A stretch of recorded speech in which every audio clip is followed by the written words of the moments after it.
Manalangin po tayo. Aming Diyos at Ama, Ikaw ang Diyos na buhay na lumikha ng langit at lupa at ng lahat ng mga bagay at namamahala sa kasaysayan ng tao. Ikaw ay karapat-dapat tumanggap ng papuri, kaluwalhatian at karangalan magpakailanpaman. Salamat po sa pagtawag mo sa amin sa iyong iglesia, sa paghuhugas at pagpapatawad sa lahat naming kasalanan sa pamamagitan ng iyong mahalagang dugo na dumanak sa krus at sa pag-aaring ganap sa amin ng walang bayad at ginawa kaming mga anak mo o Diyos sa pamamagitan ng pananampalataya sa Ebanghelyo. Nagpapasalamat po kami sa pagpapahintulot mo sa amin upang mabuhay sa biyaya at pag-ibig hanggang sa ngayon, upang kami ay kumain ng iyong salita sa bawat oras at araw sa iglesia, ang iyong katawan, sa gitna ng pag-ibig at biyaya ng Panginoon, at mabuhay ng tapat bilang mga tao ng Diyos ayon sa mabuting kalooban ng Panginoon sa lahat ng mga araw ng amin pong buhay. 2 linggo na ang lumipas sa taong 2024, O Diyos, ang aming ninais, plinano at pinagpasyahan sa harap ng Diyos simula ng taong ito na sa taong ito ay tumigil sa paninigarilyo. O Diyos, palagi mo po nawa kaming tulungan at protektahan upang matapat naming gawin ang lahat ng aming makakaya sa panahong ibinibigay mo sa amin at mabuhay para sa kagalakan at kaluwalhatian ng Panginoon. Hinihiling po namin ang iyong tulong at paggabay. Marami pa rin nawawalang mga kaluluwa at patay na kaluluwa sa paligid namin. Umaasa po kami na tutulungan kami ng Diyos na makilala ang mga kaluluwang iyon na handa na at ipangaral ang Ebanghelyo sa kapanahunan at sa di kapanahunan upang kami ay gumawa ng may katapatan bilang mga pari ng Ebanghelyo sa harap ng Diyos. Kaya nawa samahan mo po ang maraming missionaries at mga brothers at sisters na nagpapalaganap ng Ebanghelyo ng Panginoon sa buong mundo, saan man sila naroroon, at nawa ang Panginoon ay ipahayag ang kanyang mabuting kapangyarihan at pahintulutang lumawak ang teritoryo ng Panginoon araw-araw. Sa katapusan ng kasaysayan, tinawag mo kami, O Diyos, bilang huling mananakbo para sa Ebanghelyo sa panahong ito, at ipagkatiwala sa amin ang pinakadakilang misyon sa lupa. Ama naming Diyos na nasa langit, hinihiling po namin sa iyo na gamitin mo kami ng maayos at tulungan kaming maranasan ang kapangyarihan ng Diyos araw-araw upang mabuhay ng mahalagang buhay na nagpapakita ng kaluwalhatian ng Diyos. Naway ang Espiritu Santo ay samahan kami sa oras na ito, puspusin mo po kami at sandatahan ng mga salita ng biyaya na kinakailangan namin at nararapat para sa amin, at pahintulutan kaming mabuhay lamang para sa kaluwalhatian ng Diyos kung kami man ay kumakain, umiinom o anuman ang aming ginagawa. Idinadalangin namin ito sa pangalan ng Panginoong Hesus. Amen. Buksan po natin sa Biblia, unang Pedro sa chapter 2. Babasahin ko po sa verse 9. Unang Pedro chapter 2 verse 9. Ngunit kayo isang lahing pinili, isang maharlikang pagkapari, isang bansang banal, sambayan ng pag-aari ng Diyos, upang inyong ipahayag ang mga makapangyarihang gawa niya na tumawag sa inyo mula sa kadiliman tungo sa kanyang kagilagilalas na liwanag.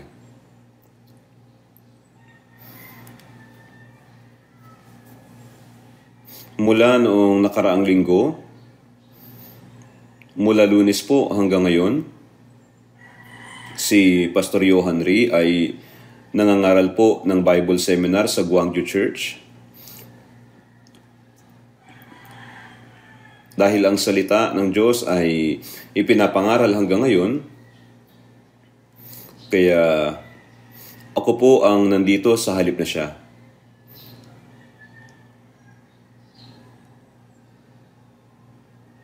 Ikinalulungkot ko po dahil kayo ay kumakain ng marami at masasarap na espiritual na pagkain,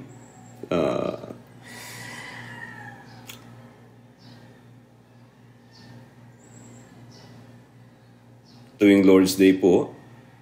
Subalit, ako ang nandito ngayon sa halip na si Pastor Johan Ray. Dapat ay nandito ngayon si Pastor Ray. Kaya lang, hindi siya pinaalis ng mga kapatid sa Gwangju. Kaya si Pastor Ray ay nasa Gwangju Church ngayon. At ako po ang pumunta dito sa halip na siya. Ito po ay tunay na maluwalhati para sa akin at kasiyahan na makita po kayo. Nangaral din po ako dito noong New Year's Retreat. Pakiramdam ko ay madalas tayong nagkikita. Naniniwala ako na sa pamamagitan ng atin pong New Year Retreat, nahiukit natin sa ating mga puso ang masaganang salita ng Diyos at tayo ngayon ay ganap na nasasandatahan. Kaya maging hanggang ngayon ay nagbibigay kayo ng mabangong samyo ni Kristo at ayon sa inyong pananampalataya sa mga salita na iniutos ng Panginoon, kayo ay nabubuhay ng masunurin at masikap bilang mga ligtas na Kristiyano. Subalit pagkatapos ng bagong taon, ang taong 2024 ay nagsimula. Naniniwala ako na marami kayong bagay na pinagpasyahan. Gayunpaman, 2 linggo na ang lumipas at ngayon ay ang 14 na araw. Ngayon, mayroong makamundong kasabihan na ang mga resolusyon ay hindi tatagal ng higit sa 3 araw. Hindi ako sigurado kung tapos na ang 3 araw para sa inyo at ngayon ay nawawalan kayo ng loob tulad ng nakaraang taon. Kaya mahalin at paglingkuran ng Panginoon sa pareho pong paraan. Gayunpaman, mayroong sikreto upang mapagtagumpayan ito. Kailangan lang po ninyong maging determinado araw-araw. Kaya nga, sa simula ng taon, kailangang masandataan tayo ng mga salita ng Diyos at huwag kalimutan ang mga bagay na ating pinagpasyahan at plinano. At isipin araw-araw na ngayon ay ang huling araw na ipinagkaloob sa akin ng Diyos. Kaya may ganitong uri ng determinasyon. Ano man ang gawin ni Satanas, ginagawa ni Satanas na ang mga ligtas na Kristiyano ay sayangin ng oras. Ginagawa niya na sayangin ng mga Kristiyano ang oras sa pamamagitan ng mga bagay na hindi mahalaga. Tayo po ay magwawagi araw-araw sa pamamagitan ng krus mula sa mga panunokso ni Satanas, mula sa mga panunokso ng mundong ito, at mula sa pakikipaglaban sa ating mga sarili. Kaya ngayon po ay pag-aaralan natin ang tungkol sa talatang binabanggit sa unang Pedro chapter 2, lalo na po yung verse 9, isang maharlikang pagkapari. Ang ibinigay na gawain at responsibilidad sa isang pari ay ipahayag ang kanyang makapangyarihang gawa. Ito ang dahilan kung bakit tayo iniligtas at ito ang dahilan kung bakit tayo binigyan ng Diyos ng di pangkaraniwang katayuan. Tayo ay mga maharlikang pagkapari. Dahil ang maharlikang pagkapari ay nakasulat sa Biblia, maaari nating isipin na ang pahayag na ito ay isang biblikal na termino lamang upang ilarawan ang ating katayuan at baliwalain po ito. Subalit, tunay na ito ay isang di pangkaraniwang pribilehiyo. Ang pinaka-kahangahangang hari sa lumang tipan, siya po ay si David. Siya ay tinuturing sa bagong tipan bilang isang tao na ayon sa puso ng Diyos. Kaya siya ay kahanga-hanga. Si David ay isang hari, subalit hindi isang pari. Gayon din, nandoon din si Samuel. Si Samuel ay walang kapintasan sa harap ng mga Israelita. Walang sino man ang nagsabi na si Samuel ay talagang mali tungkol dito sa bagay na ito. Siya ay isang kahangahangang pari. Opo, si Samuel ay isang pari, subalit hindi siya isang hari.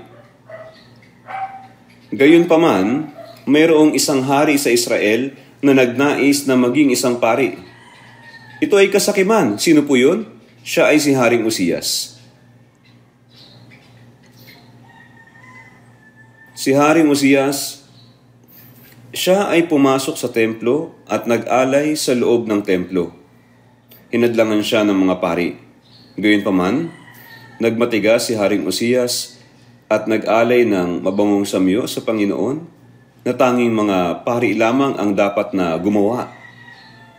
Nang panahong iyon, nagkaroon ng ketong si Haring Uzzias.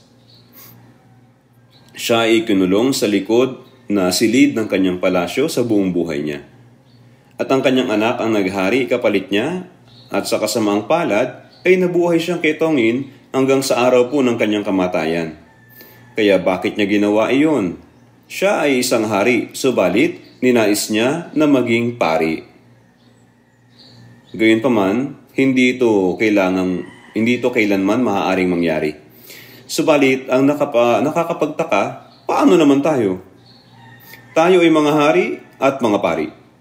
Sinasabi rito na isang maharlikang pagkapari.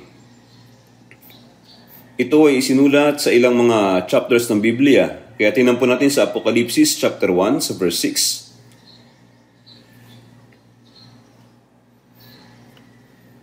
Apokalipsis 1 verse 6. At ginawa tayong kaharian, mga pari sa kanyang Diyos at Ama, sumakanya ang kaluwalhatian at ang pag-aari magpakailanman. Amen. Pagkatapos tayong iligtas, ginawa tayo ng Diyos na kanyang mga anak, mga babaeng ikakasal kay Kristo at mga pari. Ngunit, hindi lamang tayo mga pari, kundi mga hari din. Tignan din po natin Apokalipsis chapter 20 sa verse 6.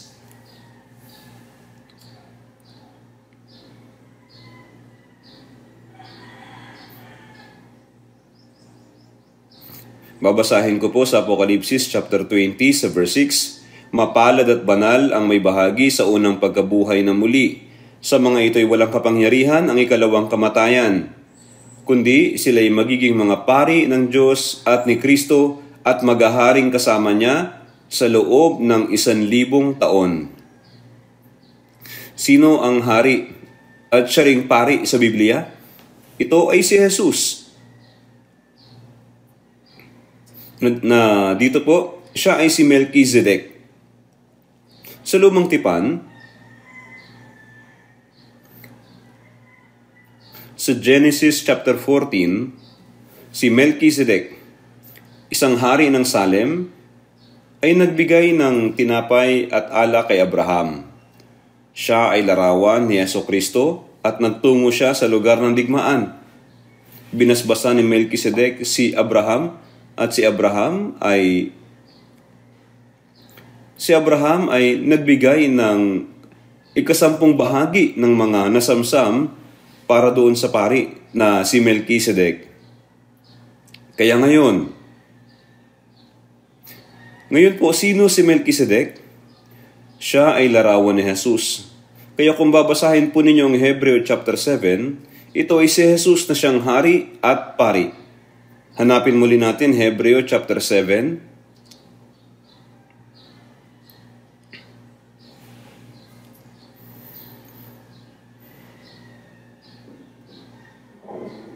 Sa Hebreo chapter 7 verse 1, itong si Melchizedek, hari ng Salem, pari ng kataas-taasan Diyos, ang siyang sumalubong kay Abraham sa pagbabalik niya galing sa paglipol sa mga hari at siya'y kanyang binasbasan.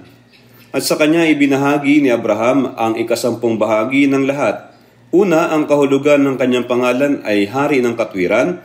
Ikalawa, siya ay hari ng Salem, na ang kahulugan ay hari ng kapayapaan. Walang ama, walang ina, walang talaan ng angkan, ni walang pasimula ng mga araw o katapusan ng buhay, subalit ginawang katulad ng anak ng Diyos. Siya'y nananatiling pari magpakailanman. Ito pong si Melchizedek na hari ng Salem sa Genesis chapter 14, walang ama, walang ina, walang talaan ng angkan.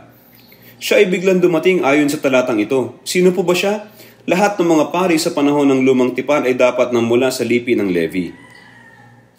Subalit, ang Melchizedek po na ito na hari ng Salem ay hindi mula sa lipi ni Levi. Siya ay walang ama at walang talaan ng angkan. Hindi siya kabilang sa isa sa 12 lipi. Sino siya? Hari ng Salem, ibig sabihin hari ng kapayapaan. Sa Isaiah chapter 9 sa verse 6, sapagat sa atin ay pinanganak ang isang bata, sa atin ay binigay ang isang anak na lalaki, at ang pamamahala ay maaatang sa kanyang balikat, at ang kanyang pangalan ay tatawaging kamanghamanghang tagapayo, makapangyarihan Diyos, walang hanggang ama, prinsipe ng kapayapaan. Hindi ba siya si Jesus? Ito ay si Jesus na nagligtas sa atin. Kaya dito po, ang Melchizedek na ito, na hari ng Salem, ay hari ng kapayapaan. Siya si Jesucristo. Sino itong si Melchizedek? Siya ay pari, siya din ay isang hari. Siya ay parehong hari at pari. Ngayon, ang ating pinakapunong pari ay si Jesucristo. Ano naman tayo? Tayo ay mga hari at mga pari. Ibig sabihin, isang maharlikang pagkapari. Gaya ni Jesus na siyang pinakapunong pari at hari, lahat ng mga ligtas na Kristiyano ay isang maharlikang pagkapari. Anong ang kamanghamanghang posisyon po ito? Ang Panginoon ay binigyan tayo ng isang posisyon na walang hari o pari sa lumang tipan ang naging katulad. Sino ang mga taong mayroong ganitong pribilehiyo? Ito ay ang mga ligtas na Kristiyano. Kaya tayo ng mga Kristiyano na nakatanggap ng kaligtasan, na nabubuhay sa panahong ito kung saan mahigit 8 bilyong taong nabubuhay sa mundong ito, ay nagkaroon tayo ng pribilehiyo. Ito ay klase ng mga tao na nagkaroon ng pribilehiyo. Klase ng tao na may pribilehiyo. Kaya nga, mga brothers and sisters, alam ba ninyo ang kwento na may pamagat na The Ugly Duckling? Mula sa Andersen's Fairy Tale. Isang araw, may isang inahing pato ang naglimlim ng mga itlog. Subalit may isang itlog ang swano, yung swano na gansa sa mga iyon. Ang itlog na ito ang pinakamalaki. Ito ay kakaiba na sa umpisa pa lamang. Hindi nagtagal, ito ay napisa, subalit hindi kagaya ng magagandang pato. Isang tunay na kakaiba ang lumabas sa itlog. Ang inahing pato ay napailing ang ulo at sinabi, ang isang ito ay talagang naiiba sa lahat. Kaya patuloy niyang isinasama ito at maging yung ibang mga maliliit na pato ay binubuli siya. Yung maliliit na pato, kinaiinisan pa siya. Kaya nga po, siya ay tinawag na isang ugly duckling. Paunti-unti, siya'y lumaki. Ang itsura niya ngayon ay iba na. Isang araw, ipinagaspas niya ang kanyang mga pakpak at nagawa niyang lumipad sa himpapawid na mayroong kaaya-ayang anyo. Kaya kung titingnan po ng maigi, ito ay isang pato. Ito ay hindi isang pato. Ito ay isang gansa o swan. Kaya ano nga ang mabuhay na kagaya ng ugly duckling na itinatakwil at kumakain ng maruruming bagay mula sa maliit na lawa na kasama ng mga pato? Gaano nga ito hindi kapatas? Ngayon, habang nabubuhay tayo sa mundong ito, kapag tayong mga naligtas na Kristiyano ay nakikita ng mga tao ng mundong ito, maaaring ituring nila tayo na kagaya ng ugly duckling. Gayunpaman, hindi tayo dapat matakot. Tayo ay hindi mga ugly ducklings. Ano ba tayo? Tayo ay mga tao na kagaya ng mga gansa at ang ibig sabihin nito, ang ating katayuan ay kagaya ng isang maharlikang pagkapari. Tayo ay maharlikang pagkapari. Kaya mayroon tayong napakataas na posisyon, isang hari at isang pari sa parehong pagkakataon. Kaya ano ang dapat nating gawin kung mayroon tayong ganitong marangal na posisyon? Hindi ba dapat tayong mamuhay ng tugma sa ating posisyon? Kasasabi ko lamang po na ang maharlikang pagkapari ay isang uri ng pribilehiyo. Anong uri ng pribilehiyo mayroon tayo? May isang espesyal na karapatan na hindi pinag-iisipan ng mga tao sa mundong ito. Anong pribilehiyo ito? Ngayon, bakit tayo nagkaroon ng ganitong pribilehiyo? Sapagkat tayo isang lahing pinili. Tingnan po natin mula sa ating main verse sa 1 Pedro chapter 2, verse 9.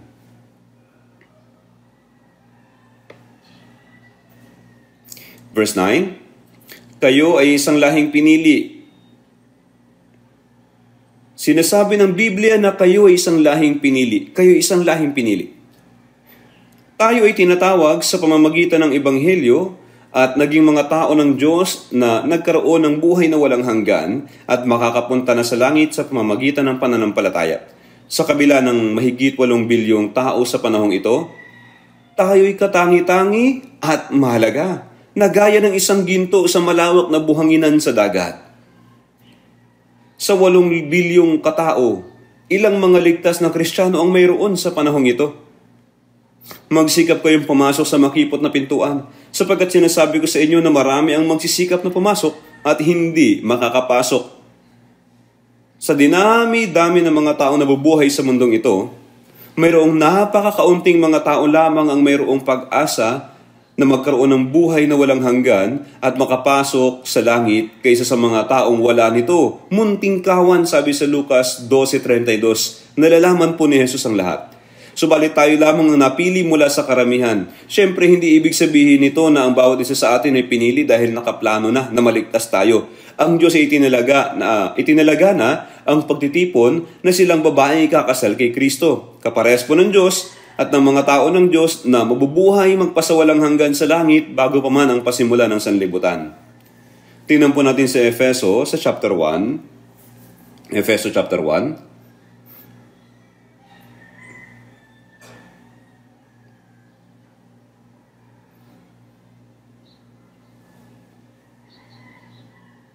Verse 4 hanggang 5. Pabasahin ko po, 4 hanggang 5. Ayon sa pagkapili niya sa atin sa Kanya, bago itinatag ang sanlibutan, upang tayo'y maging banal at walang dungis sa harapan niya sa pag-ibig. Tayo itinilaga sa pagkukupkup upang maging mga anak sa pamamagitan ni Jesucristo ayon sa kabutihan ng Kanyang kalooban. Ito ay nasusulat ayon sa Diyos na itinilaga niya tayo sa pagkukupkup.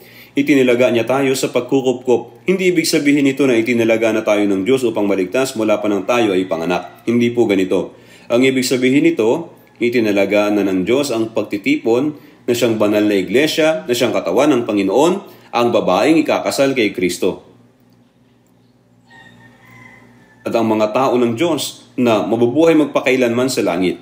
Kaya sa taong ito ng 2024, maraming mga estudyante sa universidad, mula sa maraming universidad sa bansa, ang itinalaga na.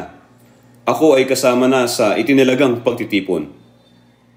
Mula sa mga araw ni Juan na tagapagbautismo hanggang ngayon, ang kaharian ng langit ay sapilitang pinapasok at sinasakop ng mga taong mararahas sa Mateo 11:12. Ang mga tao na papasok sa langit, ang church, na siyang babaeng kakasal, na siya ring katawan ng Panginoon, ay itinalaga. Subalit, sino ang mga kasama dito?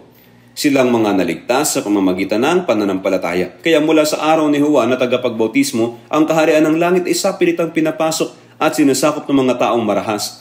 Tayo yung mga nagdadala ng karahasan. Subalit, sa hindi inaasahang pangyayari, ano ang nangyari? Pagkatapos na matanggap ang kaligtasan, pinili tayo ng Diyos bago pa man itatag ang sanlibutan. Tayo ang taong pinili, hindi ang bawat isa sa atin. Lagyan po natin ng bookmark ang main verse sa unang Pedro chapter 2 at tingnan natin. Unang Pedro chapter 2 verse 9. Tingnan po natin. Isang bansang banal. Isang bansang banal. Hindi, ibig sabihin ng banal ay paghihiwalay. Ito ay hiwalay. Mga taong hiwalay mula sa kasamaan ng mundong ito. Mula sa mundong ito, ito ay sinasabing isang banal na bansa. Ang pamumuhay sa mundong ito habang hiwalay bilang mga banal na anak ng Diyos, ito ang banal na bansa. Sa Lucas chapter 17 verse 21, kung kailan darating ang kaharian ng Diyos, sabi sa verse 20, at nagtanong ang mga Fariseo at sumagot si Jesus sa verse 21, at di rin nila sasabihin, tingnan ninyo, narito o naroon, sapagkat mas na ninyo, ang kaharian ng Diyos ay nasa inyo. Ang kaharian ng Diyos ay nasa inyo. Ang tatlong pangunahing mga elemento ng isang bansa ay teritoryo, soberanya, at mga tao. Ang teritoryo ay ang walang hanggang langit na inihanda ng Diyos. Ang soberanya, sino ang pinakamataas? Sa bansang demokrasya, ang mga taong bayan ang may-ari ng bansa. Ngunit sa langit, ang Diyos ang may-ari. Siya ang pinakamakapangyarihan. Kung gayon, sino ang mga tao sa langit? Sa kaharian ng Diyos. Sila ang mga itinalaga ng Diyos para sa langit bago pa man ang simula ng mundong ito. Tayo po yun. Ang kaharian ng Diyos ay narito ngayon. At di rin nila sasabihin, tingnan ninyo, naririto o naroroon sapagkat masdan ninyo ang kaharian ng Diyos ay nasa inyo. Kaya sa Roma chapter 14 verse 17, sapagkat ang kaharian ng Diyos ay hindi pagkain at pag-inom, kundi ang pagiging matuwid, kapayapaan at ang kagalakan sa Espiritu Santo.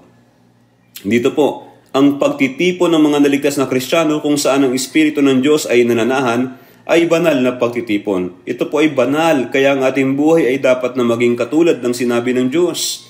Kayo nga'y magpakabanal sapagkat ako'y banal. Levitico 11:45. Sa pamamagitan ng pagtubos ng krus ni Kristo Jesus, ang ating katayuan ay naging matuwid na tao mula sa makasalanan. Ngunit, ang pagpapatawad sa lahat ng ating mga kasalanan, maging sa hinaharap na kasalanan, ay hindi nangangahulugan na maaari na tayong magpatuloy sa paggawa ng kasalanan. Magpapatuloy ba tayo sa pagkakasala upang ang biyaya ay sumagana? Huwag nawang mangyari. Roma 6:1-2. Ang ligtas na mga Kristiyano ay dapat na maging banal sapagkat ang Diyos ay banal. Tayo ang kaharian ng Diyos, ang kaharian ng Diyos. Tayo ang katipunan ng buhay, ang buhay na hiwalay. Kaya, tingnan din po natin sa unang Pedro, sa chapter 1, sa verse 15. Unang Pedro chapter 1, verse 15 at verse 16. Ito ay nasa harapan na bahagi ng may bookmark na talata. Unang Pedro chapter 1, verse 15 at 16. Basahin natin ng sabay. Sa halip, yamang banal ang sa inyo'y tumawag, maging banal naman kayo sa lahat ng paraan ng pamumuhay. Sapagkat nasusulat, kayo maging banal sapagkat ako'y banal. Ang Diyos ay banal. Iniligtas niya tayo upang hindi na tayo magpatuloy sa kasalanan, kundi sapagkat ito ang kalooban ng Diyos, ang inyong pagpapakabanal sa unang Tesalonica 4:3. Ang kahulugan ng kalooban ng Diyos para sa lahat ay ang maligtas. At pagkatapos ay ang mga ligtas na mga Kristiyano ay, sabi niya, kayo'y maging banal sapagkat ako'y banal. Sapagkat ito ang kalooban ng Diyos, ang inyong pagpapakabanal. Tayo ay banal na bansa. Kaya mayroon tayong pribilehiyo. At kasunod po sa unang Pedro sa chapter 2 sa verse 9, sinasabi, tayo ang sambayan ng pag-aari niya. Sa verse 9 po, isang bansang banal, sambayan ng pag-aari ng Diyos. Tayo ay sambayan ng pag-aari niya. Tayo ay pag-aari ng Diyos. Tayo ay sa Kanya. Bakit po? Tayo ay nararapat na tumanggap ng walang hanggang kaparusahan sa impyerno dahil sa ating mga kasalanan. Tayo ay binili niya ng kanyang sariling dugo. Binili niya tayo ng dugo, kaya tayo ay sa kanya, tayo ay pag-aari niya. Sa unang Korinto chapter 6, verse 19 at 20, o hindi ba ninyo nalalaman na ang inyong katawan ay templo ng Espiritu Santo na nasa inyo, na tinanggap ninyo mula sa Diyos, at kayo ay hindi sa inyong sarili, sapagkat kayo binili sa isang halaga, kaya't luwalhatiin ninyo ng inyong katawan ang Diyos. Kaya sa unang Korinto chapter 6 verse 19-20, sapagkat kayo binili sa isang halaga. Ano yung halaga? Binili niya tayo sa isang halaga na siyang dugo ni Jesucristo na nagdanak doon sa krus. Kaya nga, sa mga gawa, chapter 20, verse 28, ingatan ninyo ang inyong sarili at ang buong kawan. Sa kanila'y inilagay kayo ng Espiritu Santo na mga tagapangasiwa upang pangalagaan ninyo ang iglesia ng Diyos na binili niya ng kanyang sariling dugo. Ito ang church na siyang binili ng Diyos ng kanyang sariling dugo. Binili ng Diyos ng kanyang sariling dugo ang kaharian ng Diyos sa mundong ito. Ang sambayan ng pag-aari niya. Ang sambayan ng pag-aari ng Diyos at ang mga ligtas na mga Kristiyano sa mundong ito. Si Jesucristo, ang anak ng Diyos, ay dumating sa mundong ito sa anyo ng tao at namatay sa krus. Ginawa ng Diyos na kanyang mga anak ang lahat ng mga sumasampalataya sa dugo at pag-ibig ni Jesus sa krus. Binili tayo ng Diyos ng dugo ni Jesus. Kaya ngayon, ako ay hindi na sa aking sarili. Kaya, sinasabi ng Biblia, sa mga ito ay kasama kayo ng mga tinawag kay Jesucristo sa Roma chapter 1 verse 6. Tayo ay kay Jesus. Kaya sa Roma chapter 14 verse 7 hanggang verse 8, walang sino man sa atin ang nabubuhay sa kanyang sarili at walang sino mang namamatay sa kanyang sarili. Kung nabubuhay tayo, sa Panginoon tayo nabubuhay. O kung namamatay tayo, sa Panginoon tayo'y namamatay. Kung mabuhay man tayo o mamatay, tayo sa Panginoon. Kaya bilang isang ligtas na Kristiyano, ang katawan ko ay hindi na akin. Ang katawan ko ay binili ng dugo ni Jesus. Kaya ang katawan ko ay pag-aari ng Panginoon. Kung sa akin ito, maaari ninyong gawin kung ano ang nais ninyo. Ngunit yamang ang katawan ko ay pag-aari ng Panginoon, ano ang dapat kong gawin kapag sinasabi ng Panginoon na gagamitin niya ang ang aking katawan? Ano po? Opo, Panginoon, gamitin mo ito. Gamitin mo ito. Nang si Jesus ay pumasok sa Jerusalem, sumakay siya sa isang asno. Paano nila ito nakuha? At sa kanila sinabi, pumunta kayo sa nayong nasa tapat ninyo, at kaagad sa inyong pagpasok doon ay matatagpuan ninyo ang isang nakataling batang asno na hindi pa nasasakyan ng tao. Kalagan at kunin ninyo iyon. At kung may magsabi sa inyo, bakit ninyo ginagawa ito? Sabihin ninyo, kailangan ito ng Panginoon at ipadadala niya agad rito. Ipinahintulot ito ng may-ari ng asno. Kaya si Jesus ay pumasok sa Jerusalem bilang hari na nakasakay sa isang asno. At maraming taong sumalubong sa kanya at pinuri siya ng Hosana. Kapag si Jesus ay bumalik, babalik siya sa mundong ito bilang hari ng mga hari. At pamumunuan ng mundong ito sa loob ng 1,000 taon. Ang haring si Jesus ngayon ay namamagitan para sa atin bilang pinakapunong pari sa kanang kamay ng trono ng Diyos. Si Jesus ay parehong pinakapunong pari at hari. Ngunit, ang nakakagulat na katotohanan ay binigyan tayo ng Diyos ng pagkakakilanlan ni Jesus. Bago tayo maligtas, tayo ay mga taong walang kinalaman sa Diyos. Gayunpaman, si Jesucristo ang tanging anak ng Diyos. At si Jesus ay namatay sa krus at muling nabuhay. Kaya lahat ng mga ligtas na tao na nakarinig at naunawaan ang pag-ibig ng krus na ito ay ang mga anak ng Diyos. Si Jesus ang unang anak ng Diyos. At tayo ang ikalawa, ikatlo, at ang bunsong kapatid.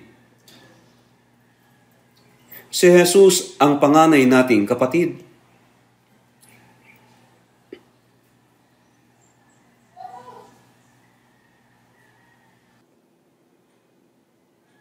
Subalit ang lahat ng tumanggap sa Kanya na sumampalataya sa Kanyang pangalan, ay Kanyang pinagkalooban sila ng karapatan na maging mga anak ng Diyos. Ito ang karapatan na maging mga anak ng Diyos. Binigyan tayo nitong pribilehiyo.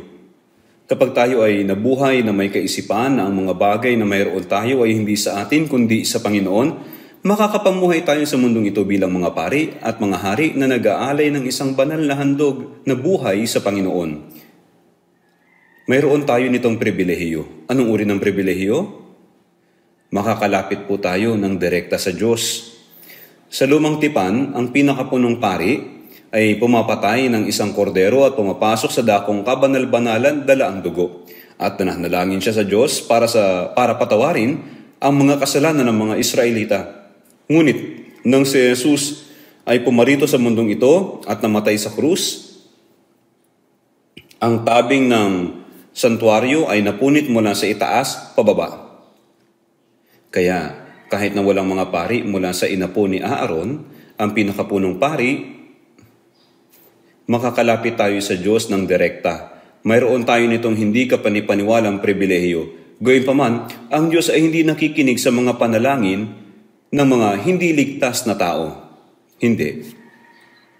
Sa Isaiah, sa chapter 59, sa verse 1 hanggang 2, sabi na narito ang kamay ng Panginoon ay hindi maikli na di makapagligtas, ni hindi mahina ang kanyang pandinig, na ito'y di makarinig. Ngunit pinaghiwalay ng inyong mga kasamaan kayo at ang inyong Diyos, at ang inyong mga kasalanan ay siyang nagkubli ng kanyang mukha sa inyo.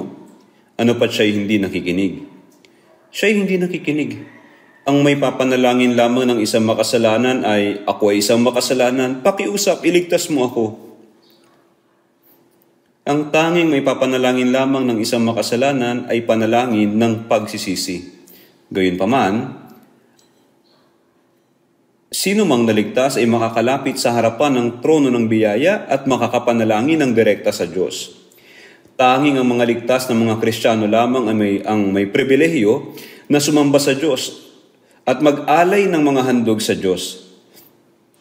Kaya nga, sa Roma chapter 12 verse 1, inyong ialay ang inyong mga katawan na isang handog na buhay, banal na kasiyasiya sa Diyos, na siya ninyong makatwirang paglilingkod. Sinabi rin ni Jesus sa babaeng Samaritana, sa Juan chapter 4 verse 23, subalit dumarating ang oras at ngayon na nga, nasasambahin ng mga tunay na sumasamba ang Ama sa Espiritu at katotohanan. Kaya nga po, mula ng pasimula ng kasaysayan ng Church, matapos ang Pentecostes, ang mga taong naligtas na babaeng ikakasal kay Kristo na nabubuhay sa mundong ito ay may pribilehiyo na sumamba sa Diyos at mag-alay ng kanilang katawan bilang handog sa Diyos. Ito po ay isang kamangha-mangha na pribilehiyo. Ito po ay isang kamangha-mangha na pribilehiyo. Kaya ngayon, ano naman po ang pangalawang pribilehiyo? Ito ay ang pribilehiyo na manalangin. Ito yung pribilehiyo ng manalangin. Hindi siya makikinig sa mga panalangin ng mga makasalanan, hindi po. Gayunpaman, ang Ama ay nakikinig sa mga panalangin ng mga ligtas na mga anak ng Diyos. Hebreo chapter 4 verse 16. Hebreo chapter 4. Chapter 4 verse 16.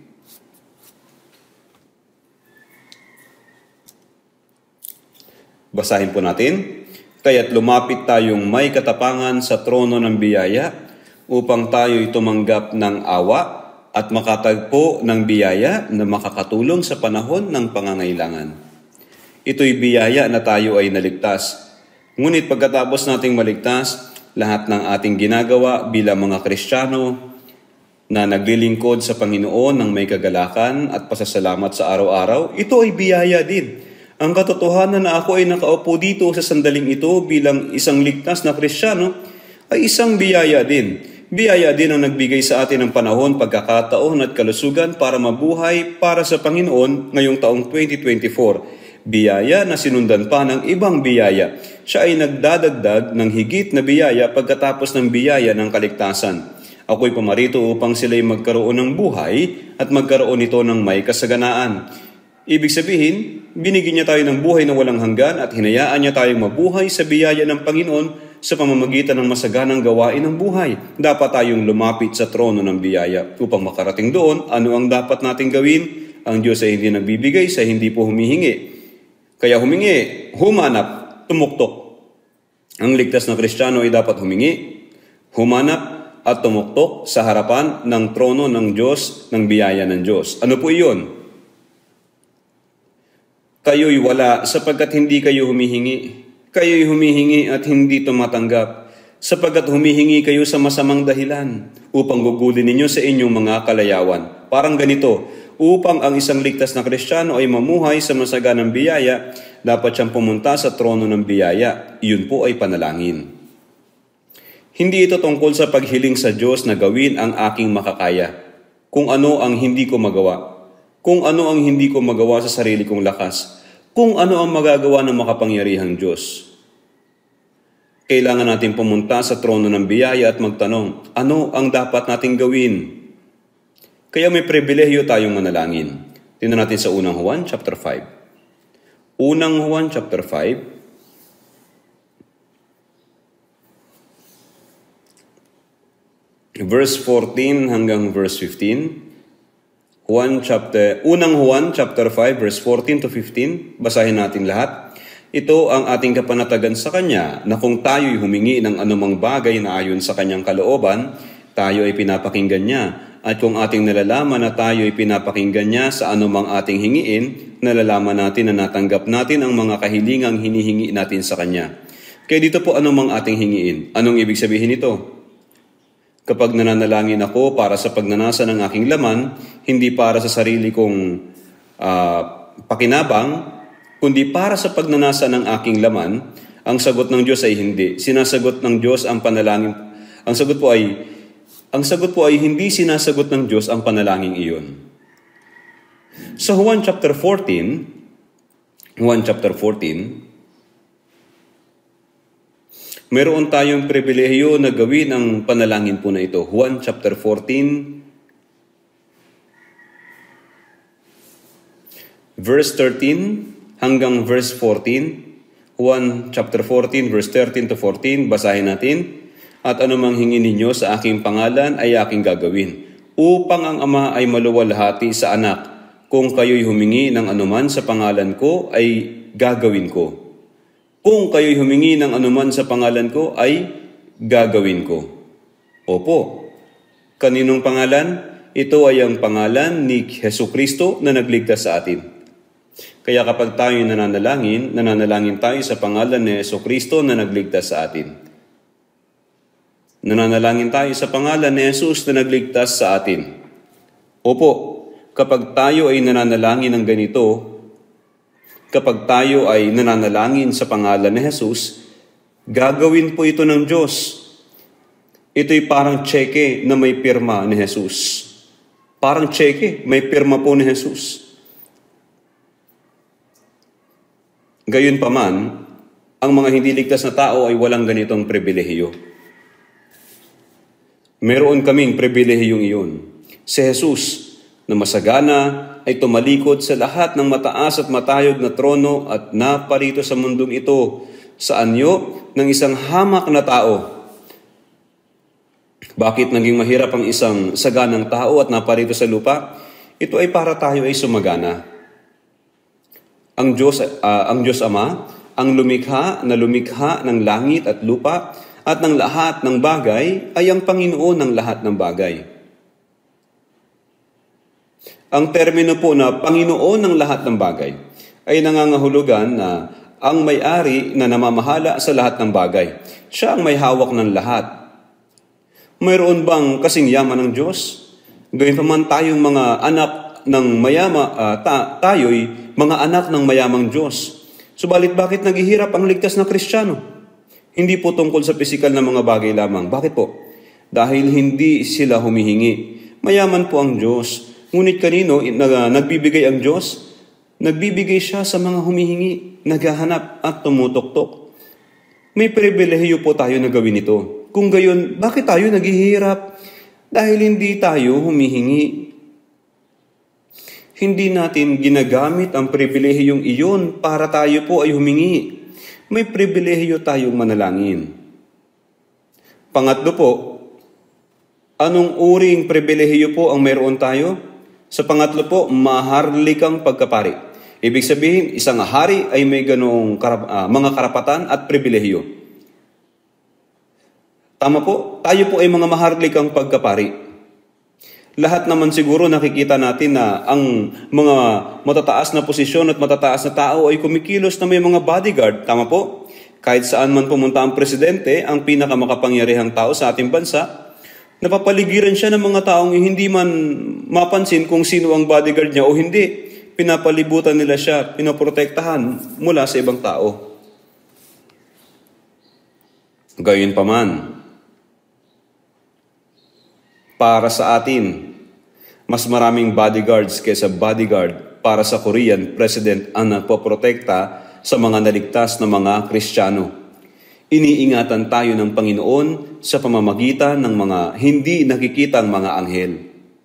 Kaya meron tayong ganitong pribilehiyo. Sa unang Juan chapter 5, sa verse 18, Unang Juan chapter 5, verse 18.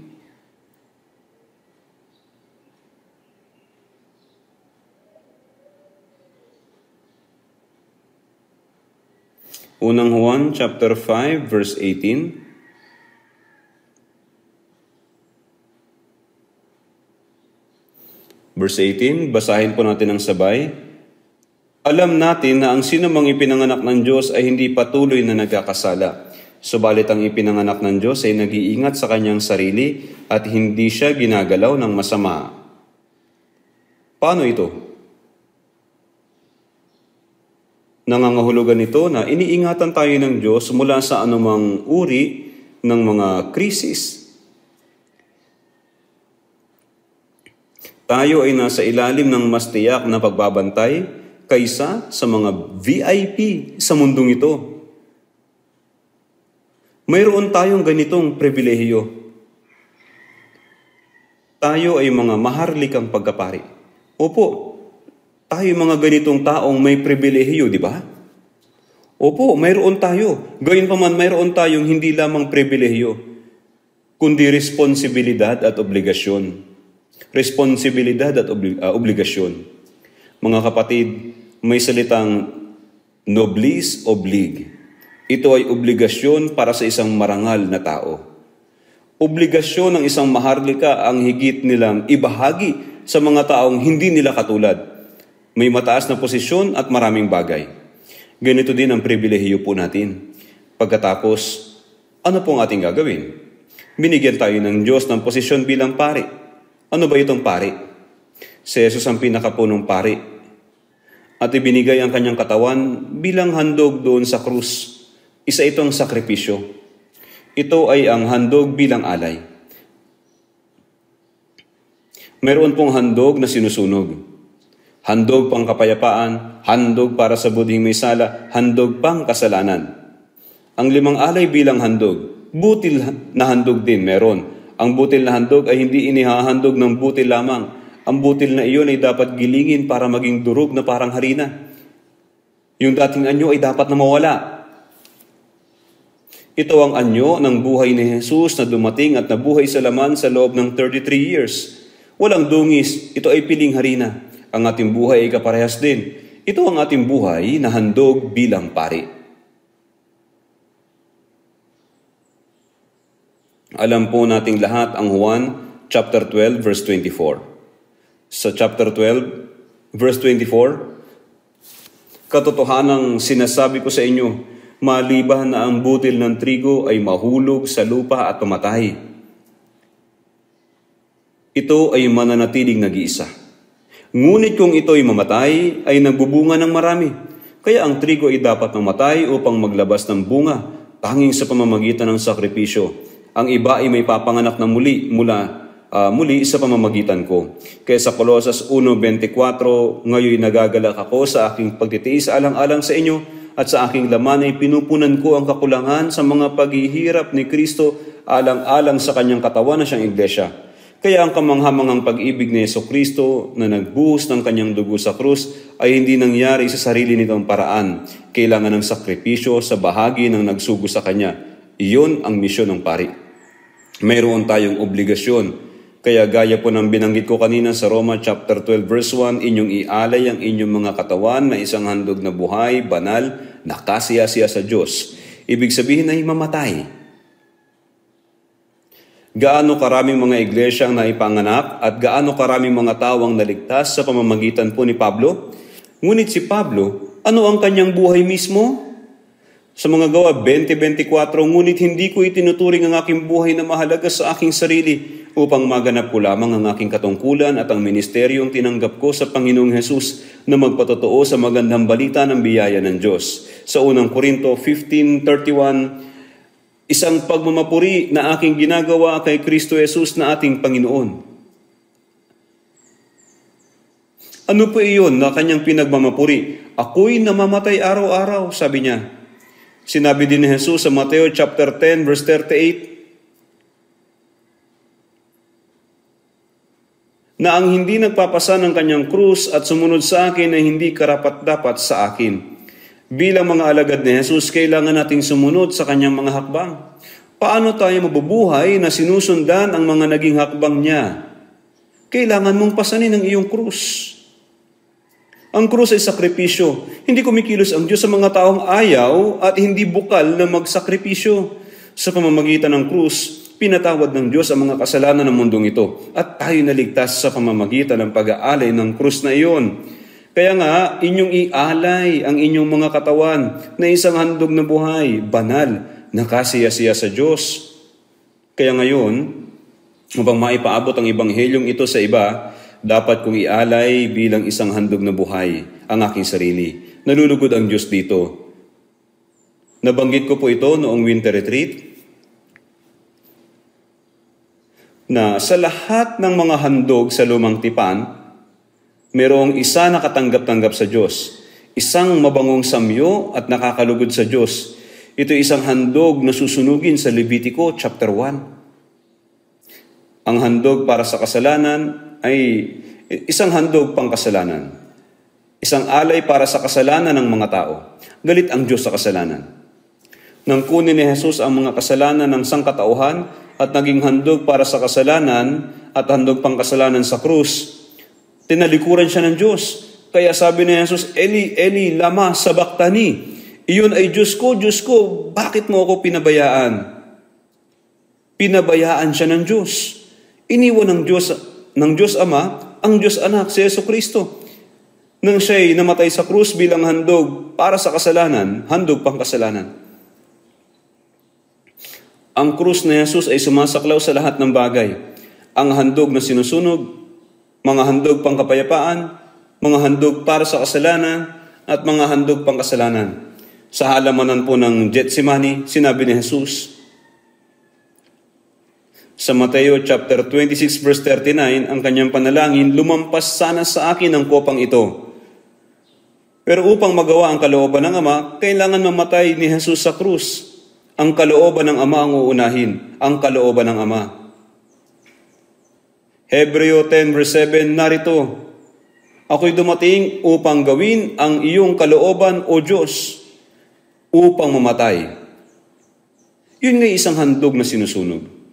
Kaya sabi sa Efeso chapter 5 verse 1, kaya kayo'y tumulad sa Diyos gaya ng mga anak na minamahal. Namatay si Kristo bilang handog para sa ating mga kasalanan. Ito isang handog na susunugin na nakakalugod sa Diyos. Ilayo mo sa akin ang kopang ito, gayon may hindi ang nais ko, kundi ang sa iyo. Ang hangarin ng Ama, ang kalooban ng Ama, ang pamumuhay ng 100% para sa kalooban ng Ama ay ang handog na sinusunog. Nalulugod ang Diyos sa iyo sa paggawa ng kalooban ng Ama. Gayon din sa buhay natin, ang handog na sinusunog, ang buhay na aking iniaalay at ibinibigay at nabubuhay para sa Panginoon, ito po ay isang buhay na debosyon. Ito ay nakakalugod sa Diyos. Kaya nga sabi sa Roma chapter 12 verse 1 na inyong ialay ang inyong katawan na isang handog na buhay, banal, nakasiya-siya sa Diyos. Kaya ano ang dapat nating ihandog bilang isang banal na handog na buhay? Kailangan mong maghandog ng isang bagay na malinis. Kailangan mong maghandog ng isang bagay na walang dungis. Kaya kung titingnan po ninyo sa Levitico sa chapter 1, ito'y tungkol sa mga handog po na sinusunog. Sa Levitico chapter 1 verse 3, isang lalaking walang kapintasan. Kung ang kanyang kaloob para sa handog na sinusunog ay mula sa kawan, sa mga tupa, o sa mga kambing, siya ay maghahandog ng isang lalaking walang kapintasan, walang dungis.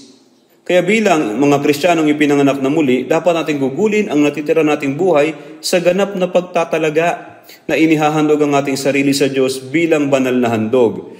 Yung walang dungis, isang lalaking walang kapintasan, ang pinakamainam sa mga pinakamainam. Ang pamamaraan para sa isang handog na sinusunog ay balatan muna ang hayop mula ulo hanggang paa. Pagkatapos ang balat ay ibibigay sa pari at ang natitira sa mga hayop mula ulo hanggang paa ay aalisin at ilalagay sa dambana at ang kabuuan ay susunugin at dadalhin sa harapan ng Diyos lahat.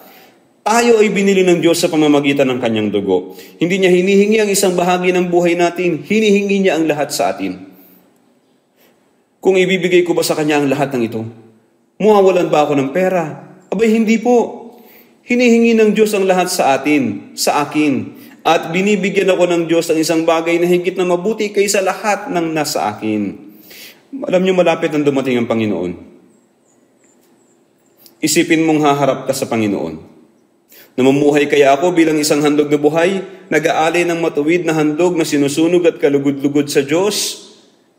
Maaalala ba ako bilang namumuhay sa kahihiyan at nagbibigay ng kaunti sa harap ng Diyos? Kapag tayo po'y humarap sa Panginoon, tayo ay tiyak na susuriin. Tandaan po ninyo, dapat wala kayong dungis. Kailangan ninyo maging walang kapintasan. Pero kung titingnan po ninyo ang mga Israelita sa aklat ng Lumang Tipan, sa aklat po ng Malakiyas, inihandog nila ang bulag, may sakit pilay. Hindi yun matuwid na handog. Mula sa mga araw ng inyong mga ninuno, kayo'y lumihis sa aking mga tuntunin at hindi ninyo tinupad ang mga iyon, sabi ng Diyos. Sa Malakiyas chapter 3 verse 7, manumbalik kayo sa akin at ako'y manunumbalik sa inyo, sabi ng Panginoon ng mga hukbo. Ngunit inyong sinabi, paano kami manunumbalik? Hindi sinabi ng Diyos, ikiling mo ang iyong tainga sa akin, manalangin ng marami. Sinabi po ng Diyos sa Malakiyas 3 verse 8, sa mga ikasampung bahagi at sa mga handog. Bakit niya sinabi po ito? Bakit? Sapagkat mayroong isang bagay na lubhang kapakipakinabang sa lahat na kahit ang isang ligtas na Kristiyano ay hindi mabubuhay kung wala po ito. Ito po ay ang pera. Ngunit kung maramot ka sa pera at hindi mo pagbigay, hindi ka karapat-dapat na magsabing, inihahandog ko ang aking katawan sa Panginoon. Iniaalay ko ang aking katawan na isang handog na buhay. Banal na kasiyasiya sa Diyos. Kung hindi mo maibigay ang iyong pera na bunga ng pagpapagal ng iyong buhay, isang pinakamaliit na pag-aari para sa Panginoon, paano mo maibibigay ang iyong buong buhay? Hindi mo magagawa. Si Martin Luther, na nagpasimula ng Reformation ay nagsabi po nito, hindi ako makapaniwala sa pagsisisi ng isang tao na ang mga bulsa ay hindi nagsisisi. May ganito rin pong kasabihan, may lumusong sa tubig at nabautismuhan, at maging yung pitaka ay dapat ding mabautismuhan. Nakapagtataka nga lang, ang material na ibinibigay sa atin ng Diyos na bunga ng pagpapagal ng aking katawan ay para sa Panginoon. Ang lahat ay pag-aari ng Panginoon. Pero hindi ibig sabihin na ikasampung bahagi lamang ng buong ikapo ang sa Panginoon. Ang ikasyam na bahagi ay sa Panginoon din po. Dalhin ninyo ang buong ikasampung bahagi sa kamalig upang magkaroon ng pagkain sa aking bahay at sa gayon subukin ninyo ako ngayon, sabi ng Panginoon ng mga hukbo. Tingnan ninyo kung hindi ko bubuksan para sa inyo ang mga bintana ng langit at ibubuhos ko sa inyo ang isang pagpapala na walang sapat na kalalagyan, ang pangako po ng Diyos. Ang isang tao na hindi kayang gawin ang napakaliit na bagay upang mabuhay para sa Panginoon, hindi niya ito magagawa. Kaya ngayon 2024 ay dapat gumawa ka ng bagong resolusyon. Ihandog ninyo ang inyong mga katawan bilang isang handog na buhay. Sisikapin kong ihandog maging ang katawan na ito bilang handog na susunugin sa Panginoon.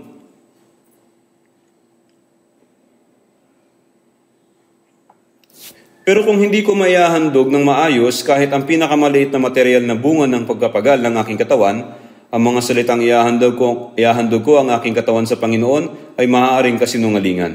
Ang mga miyembro po ng iglesia sa Macedonia, nang makaranas ang tagutom ng Jerusalem, nagbigay sila ng donasyon upang tulungan sila. Ngunit ang Macedonia, ngayon sa Greece, sa Europa, gayunpaman, pagkatapos na maligtas ang mga kapatid na taga-Macedonia, naghandog sila at ipinadala sa Jerusalem.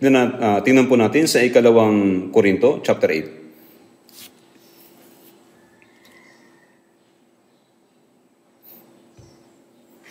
2 Korinto, chapter 8, sa verse 3, verse 3 hanggang 5. Ako ay makapagpapatunay na sila ay kusang loob na nagbigay ayon sa kanilang kakayahan at higit pa sa kanilang makakaya, na nakikiusap sa amin ng matindi tungkol sa biyaya na makibahagi sa paglilingkod sa mga banal. Ito ay hindi tulad sa aming inaasahan, kundi ibinigay muna nila ang kanilang sarili sa Panginoon at sa amin sa pamamagitan ng kalooban ng Diyos.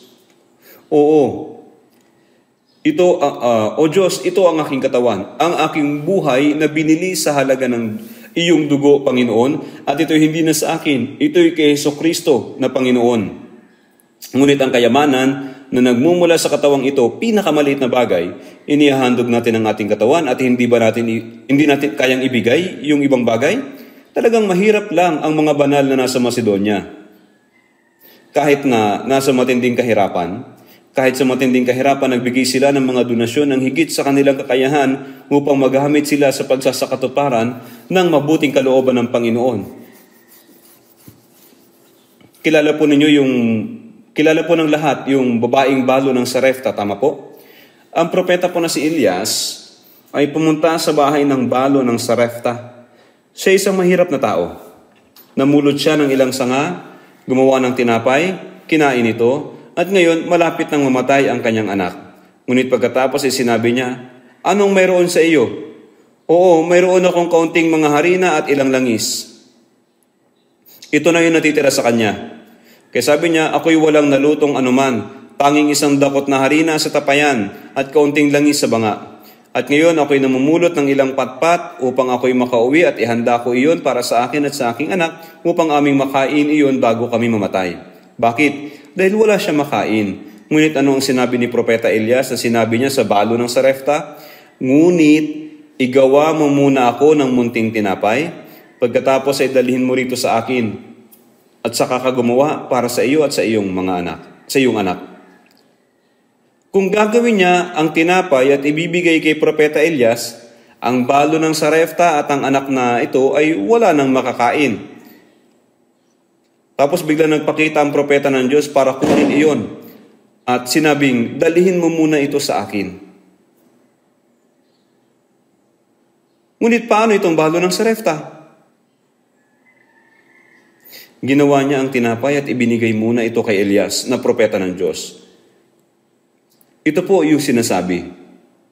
Siya'y humayo at ginawa ang ayon sa sinabi ni Elias. Siya'y humayo at ginawa ang ayon sa sinabi ni Elias. Kaya kung titingnan mo po sa unang hari, chapter 17, verse 15 at 16, ginawa niya ang ayon sa salita ni Elias, sumunod ayon sa salita ng propeta ng Diyos. At siya at ang kanyang sambahayan ay kumain ng maraming araw. Gayunpaman, bagaman si Elias at ang pamilya ay kumain ng maraming araw, sinasabi nito na at ang babae, siya at ang sambahayan ng babae ay kumain ng maraming araw. Ang tapayan ng harina ay hindi nagkulang, o ang banga ng langis man ay naubusan. Ayon sa salita ng Panginoon na kanyang sinabi sa pamamagitan ni Elias.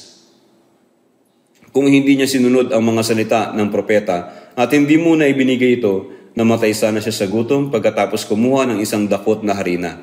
Kaunting langis sa banga, gumawa siya ng tinapay at kinain ito para sa kanyang sarili at para sa kanyang anak. Pagkatapos nito, namatay sana sila. Kahit na kumain sila ng maraming araw, ang tapayan ng kanilang harina at langis sa banga ay hindi naubos. Ang Diyos po ay makapangyarihan sa lahat. Siya ang gumawa nito. Ang Diyos ay patuloy na naghihintay ngayon para sa isang tao na kagaya ng babaeng balo ng Sarepta. Magbigay kayo at iyon ay ibibigay sa inyo. Hustong takal, siniksik niliglig at umaapaw ang ilalagay niya sa inyong kandungan.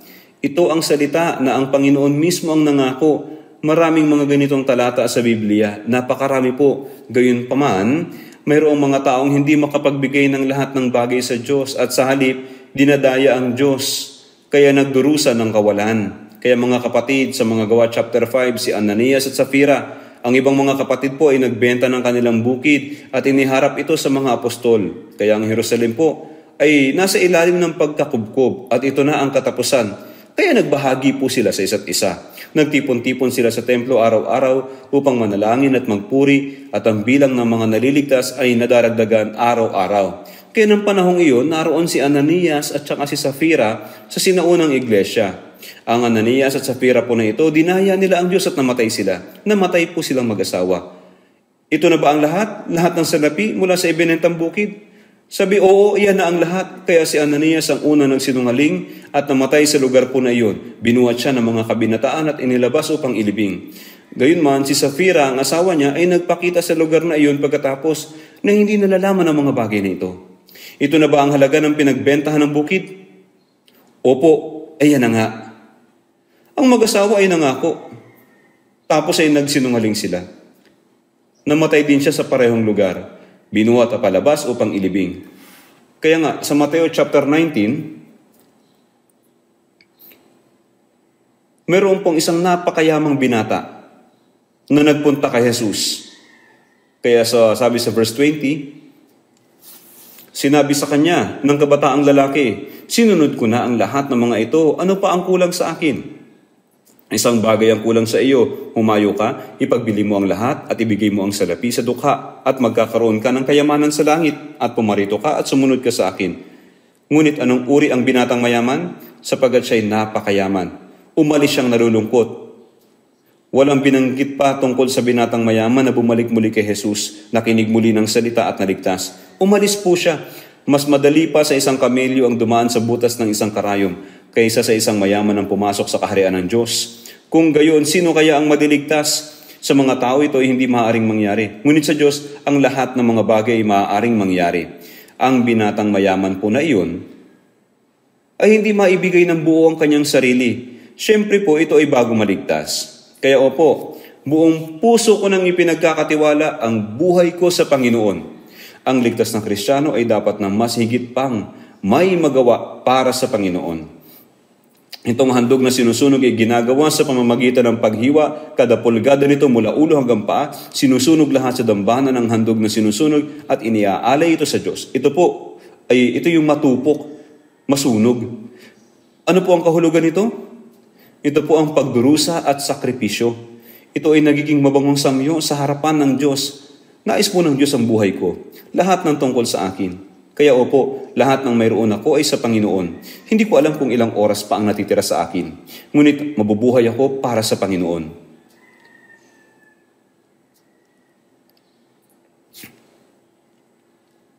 Dapat tayong mabuhay ng may ganito pong puso.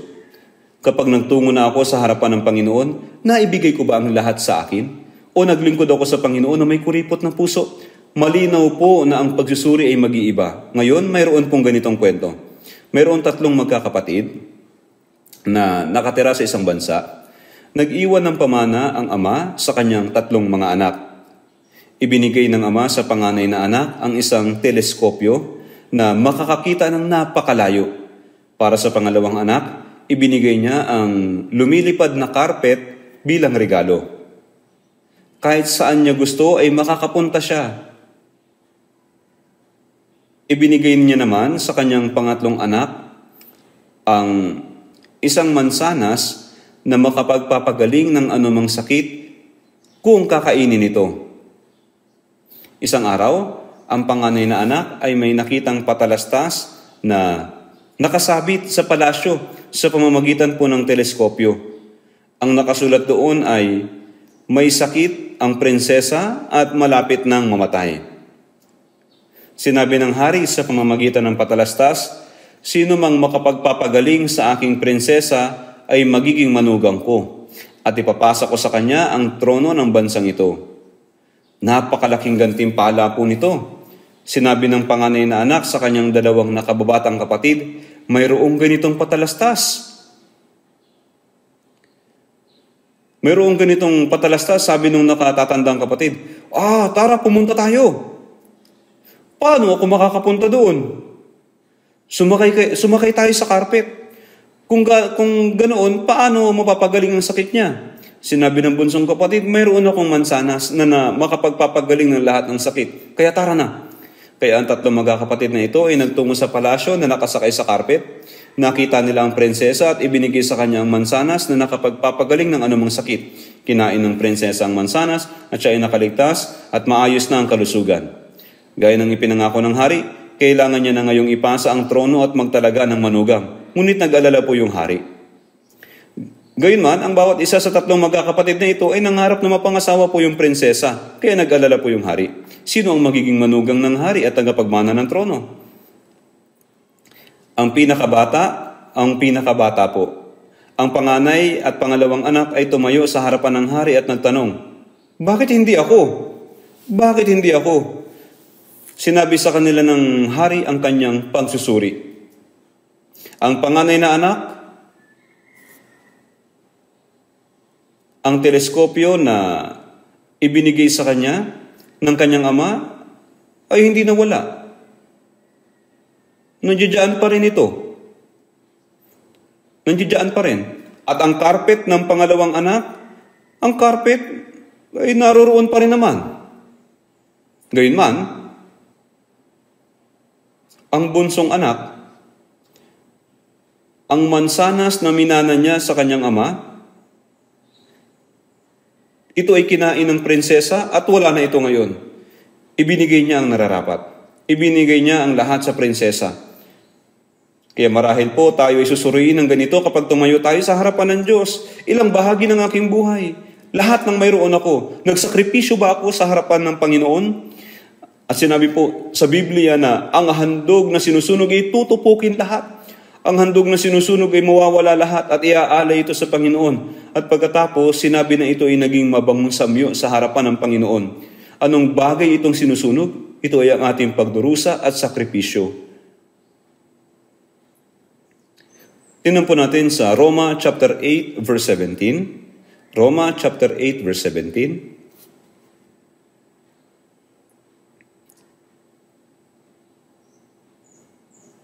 Roma chapter 8 verse 17, basahin po natin ng sabay. At kung mga anak ay mga tagapagmana rin, mga tagapagmana ng Diyos, at mga kasamang tagapagmana ni Kristo, kung tunay ngang nagtitiis tayong kasama niya, upang tayo'y luwalhatiin namang kasama niya. Sa 2 Korinto chapter 4 verse 17, sapagkat inihahanda tayo nitong magaan at panandali ang kapighatian para sa walang hanggan at di masukat na kaluwalhatian. Kaya sa Roma chapter 8 verse 18, hindi karapat-dapat maihambing sa kaluwalhati ang mahahayag sa atin. Sinabi po sa 2 Korinto chapter 4 verse 17, sapagkat inihahanda tayo nitong magaan at panandali ang kapighatian para sa walang hanggan at di masukat na kaluwalhatian. Ang sakit at pagdurusa, tila ba dumadaan sa apoy? Hindi ko gusto ang kahirapan, ngunit ang pagdurusa ay panandalian lamang. Ang sakripisyo ng ligtas na Kristiyano ay panandalian lang. Gayunman, kapag tumayo na tayo sa harap ng Panginoon, ang gantimpala, ang kaluwalhatian at premyo ay ibibigay bilang gantimpala magpakailanman. Kaya sa Filipos chapter 1 verse 29, sapagkat sa inyo ipinagkaloob alang-alang kay Kristo, hindi lamang ang manampalataya sa Kanya, kundi ang magtiis din naman alang-alang sa Kanya. Kaya mga kapatid, ang Ecuador po ay nasa mahirap na kalagayan ngayon. Gayunman, mayroon tayong ilang mga iglesia sa Ecuador. Ang Ebanghelyo ay aktibong naikakalat. Kaya syempre po, mayroon ding maraming kahirapan sa ibang mga lugar. Ngunit, ang iglesia na nakakaranas ng matinding kahirapan ngayon ay ang Ecuadorian Church. Ilang araw lamang po nakakaraan, maraming tawang nagtipon upang magrally. Ngunit, ang mafia po ay nagrayot sa loob ng kulungan. At ang batang Pangulo ay nagpahayag ng state of emergency upang mapigilan ang mga tao na lumabas sa mga kalsada at ang rally po ay natigil. Napakahirap po ng lugar na yun.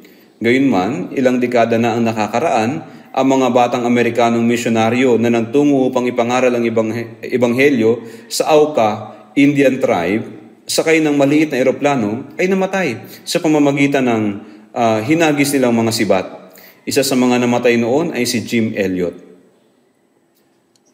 Maging sa ngayon, kapag nagpunta kayo sa Ecuador, mayroon pa ring paliparan malapit sa border ng gubat kung saan lumilipad ang maliliit na eroplano.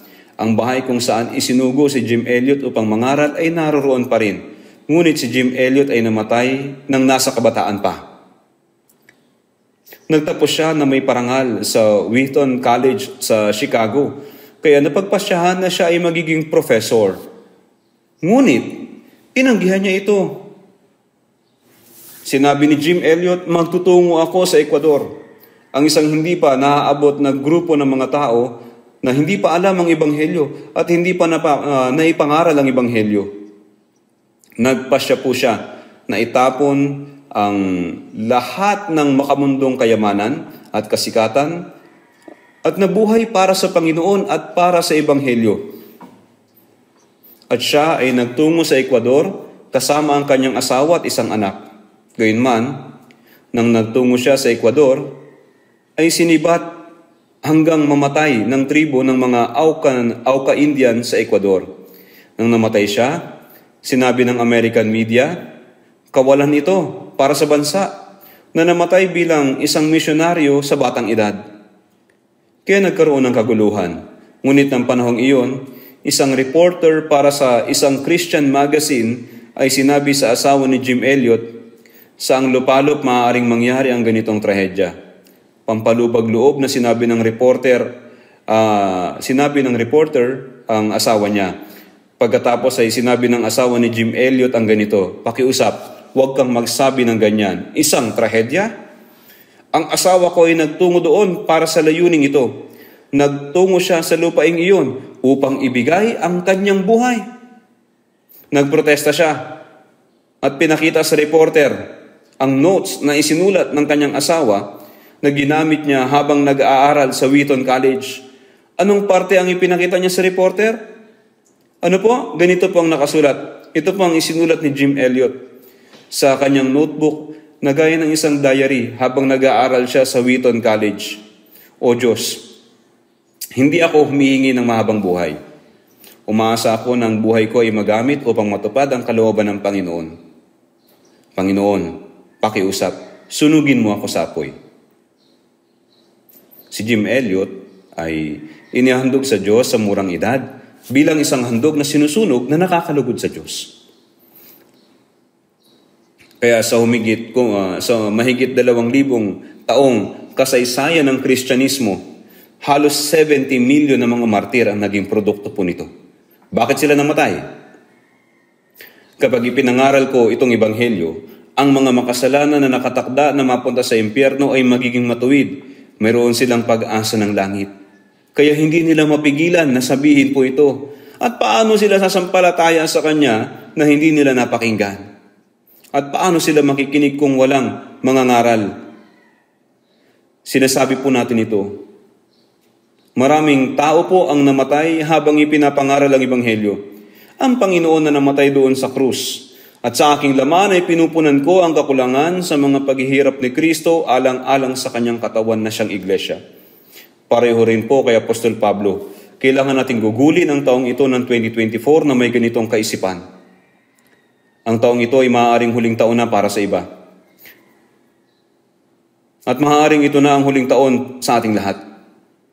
Ang Panginoon ay maaaring dumating sa taong ito.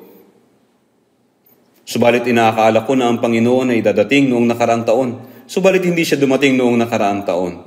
Sa tingin ko, ay tiyak na pinagkalooban pa niya ako ng isang pagkakataon sa taong ito. Isipin po natin na ang taong ito ay ang huling taon sa buhay natin. At kapag tayo ay pumunta na sa harapan ng Panginoon, ang Panginoon tatanungin ng bawat isa sa atin, ako ay namatay para sa iyo. Kaya ano naman ang ginawa mo para sa akin? Sa tingin ko po ang Panginoon tatanungin ito, lalo na sa akin. Tayo ang mga maharlikang pagkapari. Ito'y upang inyong ipahayag ang mga makapangyarihang gawa niya na tumawag sa inyo mula sa kadiliman tungo sa kanyang kagilagilalas na liwanag. Anong ibig sabihin ng upang inyong ipahayag ang mga makapangyarihang ginawa niya? Ito po ay ang ebanghelyo. Tatanungin tayo ng Panginoon. Ako'y namatay para sa iyo, anong ginawa mo para sa akin? Gaano ba karaming kaluluwang dinala mo sa harapan ko? Opo, yan ang taong nangaral sa akin. Tinanggap ko ang bato ng ebanghelyo at hindi ba natin ito ipapasa sa iba? Ang mga brothers at sisters ay talagang nagsikap upang ibahagi sa akin ang ebanghelyo. Subalit kailanman ay hindi pa ako nangaral sa kanino man, hindi po natin ito maaaring sabihin sa Panginoon, kaya huwag po natin gagawin yan. Kaya sa unang Tesalonica, sa chapter 2, verse 19, sinabi ni Pablo, ang isang sulat para sa mga taga-Tesalonica na nangaral ng ebanghelyo sa gitna ng pagdurusa, sapagkat ano ang aming pag-asa o kagalakan o putong ng kapurihan sa harapan ng ating Panginoong Hesus sa kanyang pagdating, hindi pa kayo, sapagkat kayo ang aming kaluwalhatian at kagalakan. Kaya mayroong mga tao ng Diyos na pupunta sa langit sa pamamagitan ng ating mga sakripisyo at pagsisikap, kung saan ang ebanghelyo ay napapalaganap sa ibang tao at sila ay naliligtas sa pamamagitan ng ebanghelyo. Kaya mga brothers and sisters na iyon ay ang ating pag-asa, kagalakan at pride at ang ating korona at kaluwalhatian. Ito po ang gusto kong sabihin. Hindi lamang sila ang ating kagalakan, pag-asa at putong, kundi bawat isa sa atin, ang Panginoon ay malapit nang dumating upang bawat isa ay tumanggap ng kabayaran sa mga bagay na ginawa niya sa pamamagitan ng katawan, maging mabuti o masama. Kaya ang gantimpala ay magkaiba depende sa kung paano ako namuhay para sa Panginoon. Pagkatapos na ako ay maligtas, Kaya kung gaano karaming bunga ang nadala ko sa Panginoon. Sa Juan 15 verse 8, sa pamamagitan nito ay naluluwalhati ang aking Ama na kayo magbunga ng marami. Naparito si Jesus sa mundo upang iligtas ang mga makasalanan. Kaya maging ngayon, sinasabi ng Biblia na ang Panginoon ay pinakamasaya kapag natagpuan niya ang isang nawawalang tupa sa halip na ang 99 na kasama natin. Ano pong ibig sabihin? Ito'y tungkol sa hanapin ang nawawalang kaluluwa at tulungan silang maligtas. Evangelism. Humayo kayo sa buong sanlibutan at inyong ipangaral ang ebanghelyo sa lahat ng nilikha. Ito ang pinakadakilang utos sa lupa. Tinawag niya tayo bilang maharlikang pagkapari, ibig sabihin upang inyong ipahayag ang mga makapangyarihang gawa niya na tumawag sa inyo mula sa kadiliman tungo sa kanyang kagilagilalas na liwanag. Kaya nga mga kapatid, sino ang nasa harapan ng salitang ito ngayon? Mabuti ang ginagawa ninyo hanggang ngayon sa taong ito ng 2024. Subalit paano kaya kung ang bawat isa sa atin ay gawin ang gawain ng pagdadala sa isa pang kaluluwa sa harap ng Panginoon at gawin silang tumayong matatag? Na maging matatag sa salita at sa fellowship po na ito. Kaya sa halip na mag-evangelize ng napakarami, gawin natin kahit isang tao lamang, kahit isang tao lang. Kung gagawin natin ang pag-evangelize ng kaluluwa ng isang tao at gawin ito na siya'y tumatag sa salita, ay may isa sa katuparan po natin ito ngayong 2024.